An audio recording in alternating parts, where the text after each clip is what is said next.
There's been iguanas down here for a long time, but there's nothing that's gonna really thin them out down here except for us or a cold snap.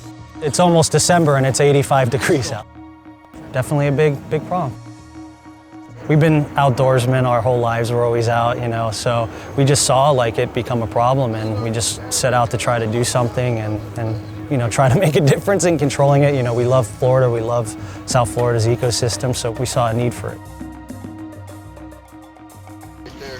So this is kind of some of the things that they do. They destroy landscaping, you know, they dig holes. Their tunnels can be up to 80 feet long. They spread salmonella in their feces. You know, they're not from Florida. They're actually invasive to here. They're native to Central and South America. And they were brought in the pet trade and let go, and now this is what we have to deal with. So their populations exploded over time, and they're endangering native wildlife along with destroying, you know, our native plants. We've had people that had to like re-concrete, you know, their seawalls because there were such giant holes.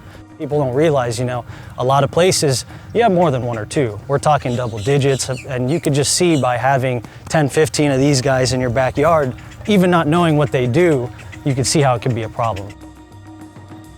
South Florida, there's a lot of canals down here. They just use them as like highways to disperse. So everyone living on the water, you're at a huge risk. Very impressive, you know, they're great climbers, great swimmers, they're very fast, they have excellent vision, so super competitive down here in South Florida. We've removed upwards of 50 in one clutch.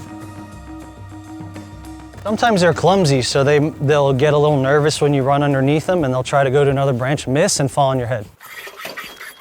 There's 3 species that you predominantly find out here. This is the most prevalent. You'll also see black spiny tails and Mexican spiny tails, different species of iguanas, but those are the 3 that you most commonly find down here. They're all different sizes, so I mean, this just happens to be a really large male. But for, you know, being as ferocious looking, they're herbivores.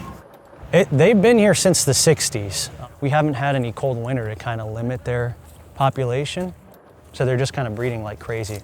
Climate change, you know, it's extreme temperature, so we could get cold weather here, you know, but in general, the last few years, I mean, it's, almost December and it's 85 degrees out now, I mean, so who knows?